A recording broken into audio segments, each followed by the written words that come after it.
Hello, my name is John Milburn. I'm the Unit Coordinator for Property 13001 Property Development.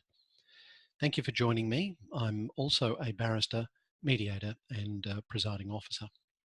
So the prescribed textbook for this unit is Property Development by Richard Reed and Sally Sims. It is in its 6th edition, and I think you'll find it an excellent practical and theoretical textbook. I have prescribed supplementary material to deal with certain aspects of a more specialised nature. They are firstly Environmental Law in Australia, 8th edition or 9th edition now by Jerry Bates. The Annotated Civil Liability in Queensland publication, currently in its 4th edition by Douglas, Mullins and Grant, both of those LexisNexis. Australian Property Investment and Financing by Patrick Rowland, it's in its 1st edition through Thomson Reuters. And finally, if you don't already have material and textbooks in relation to real property law, there is Understanding Real Property Law by Viglianti-Northway. It's 1st edition, LexisNexis. For this unit, we have 2 assessment pieces. The first, during term, is a written assessment, and it is worth 50%. In terms of that written assessment, it's due on Thursday, the 3rd of May, 2018. A word, when it comes to assessment with me, I do like you to submit your work on time. If you don't stress. You will suffer a penalty of 5% for late submission per day. But there is a cut-off, and the cut-off for me is 9 days after the due submission. I won't accept any work after that time. The examination, which is worth the balance 50%, is an invigilated examination, and you'll sit that during exam week. All right, so they're the formalities. Now let's talk about property development and the focus of the course. My focus is to make this a practical unit. So I'm looking at engaging with people that wish to be in the profession or advising people that are in the profession being that of property development. Property development is a process, and the process, put simply, is to develop a property. Simplistically, one can describe the process as involving an input, which is typically land, and an output, which is a finished product, ultimately to achieve a desired outcome. While the process can be described by a number of steps, it must be fluid to accommodate unforeseen circumstances, which will arise often in the course of a property development.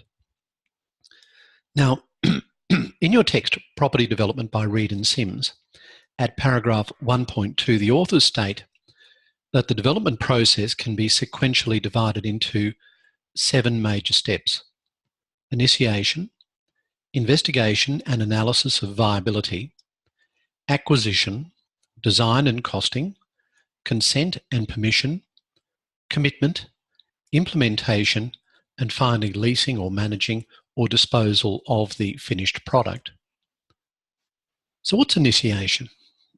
Initiation is where the property developer takes a site and increases its value through more intensive use than the existing use, or by doing something that will cater for an increase in demand for a particular land use. So generally, a property developer will look to properties so that it can achieve, or the developer can achieve, its highest and best legal land use. Investigation and the analysis of viability is conducted by a property developer, usually in conjunction with a real estate agent, to source appropriate land for development.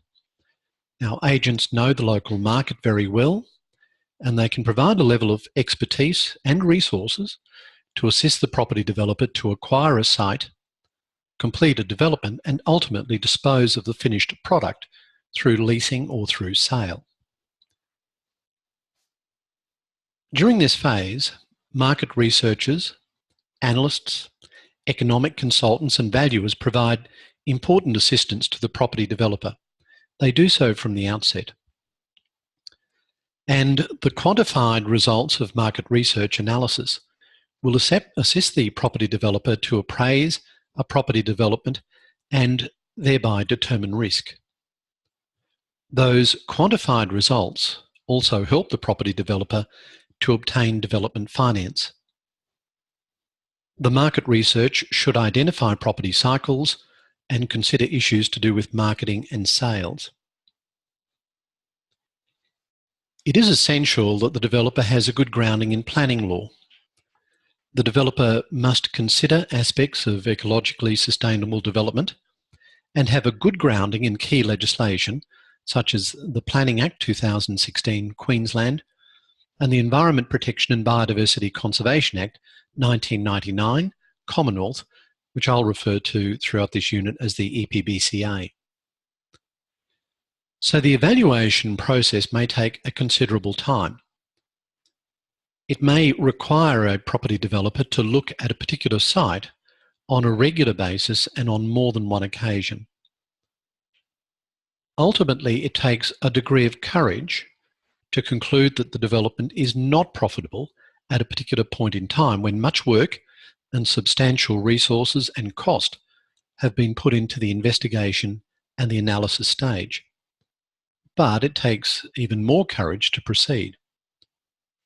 So developers consider the advice of their consultants, the state of the economy, the cost of development finance, their likely market, and the prospects of successfully disposing of their final product when deciding whether to proceed with a property development. However, the final decision to proceed is always with the developer. And the developer's personality and their risk perspective ultimately contribute to the decision to proceed. Let's move on to the acquisition stage. Lawyers are involved in the process of undertaking a legal investigation. A developer needs to identify encumbrances, such as easements, that burden a parcel of land. And the lawyer will look for freehold covenants that may affect the property. The developer needs to understand the law relating to mortgages, leases, community title, Torrens title, the doctrine of fixtures, and issues to do with priority disputes. And of course, the lawyer provides expertise in these areas. With suitable consultants, the developer must undertake a comprehensive on-site physical inspection of the site and, where relevant, structural improvements to the site. The landowner may not allow this to occur without a contract, and the lawyer will protect the rights of the developer by preparing suitable conditions to allow for both the physical inspection that will be necessary and to deal with issues that may arise as a result of that inspection.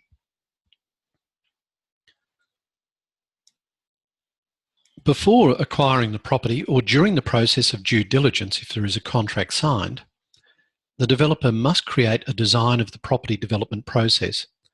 That leads me to the issues of design and costing.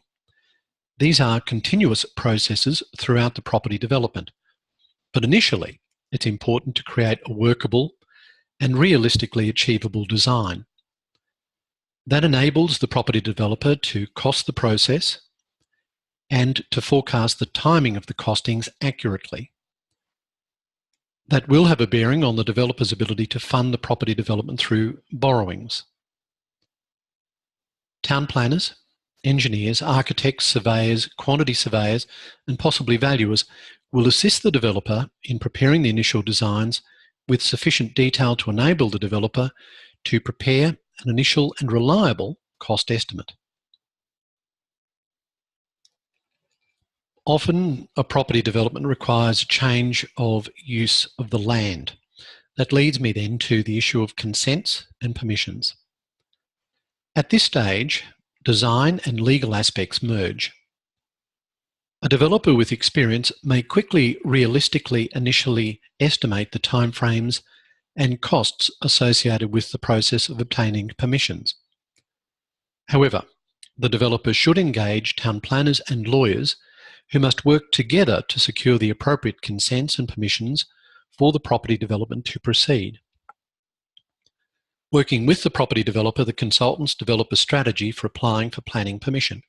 And at this stage, the consultants develop a strategy for appealing against an adverse decision, should that occur, or a positive decision which is subject to inappropriate conditions, should that occur.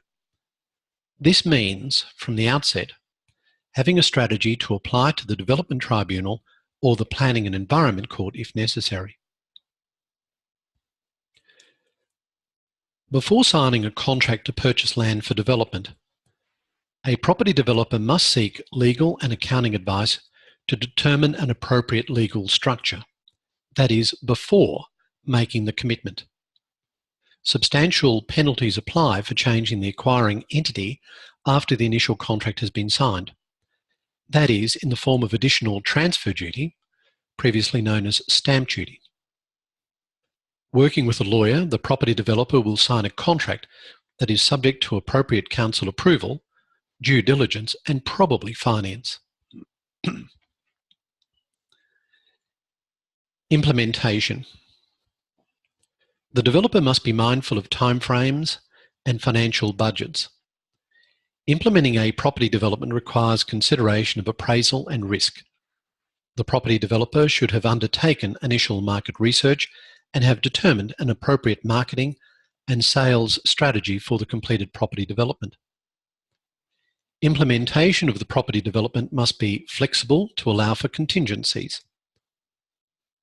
And at this stage, the property developer adds another very important consultant, that is the project manager, to coordinate the design and building process.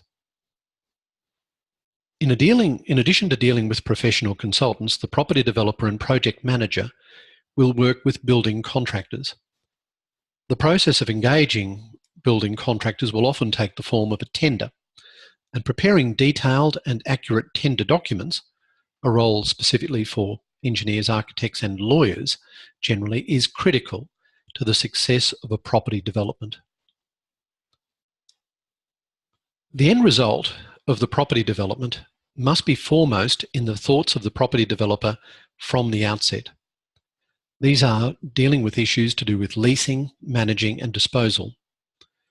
So for a property development, say of a shopping centre, obtaining a pre-commitment from a key tenant may be critical. For early disposal of the developed property through pre-sales or agreements to lease, the financial strength of the purchaser or the tenant, respectively, is critical. What we've seen through this introduction is that property developers need to work with others. Property developers work with their consultants, who become part of the property developer's team. The property developer must work with external individuals and agencies as well. There is, of course, the landowner. So aside from a compulsory acquisition, the property developer must work with the existing landowner. The landowner may simply be interested in selling the property, or may wish to engage with the property developer in a joint venture or some form of profit share arrangement. Lawyers will be heavily involved in that process. Property developers also need to deal with government agencies. And ultimately, the role of government is to meet the needs of the community that they serve. Government policy may be used to encourage development, but do so in a controlled manner, and do so in a manner that is consistent with planning schemes. And planning schemes are multi-layered, and they have delegated statutory force. Guidance notes and policies often assist and supplement those schemes. Of course, property developers need to work with financiers. Financiers are not essentially part of the property developer's team. They engage with the property developer independently with the primary aim of lending money. But various hybrid financiers have emerged and developed innovative funding vehicles. And those finance arrangements can be provided on a short-term or a long-term basis. As we proceed through this unit, we'll deal with other topics in more detail. We'll deal with the issue of land for development, development appraisal and risk, development finance, property cycles, planning, construction, market research, computer technology, marketing and sales, sustainable development, and emerging markets. Thank you for listening. My name is John Milburn.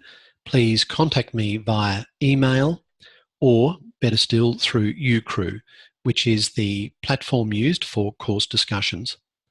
Thank you.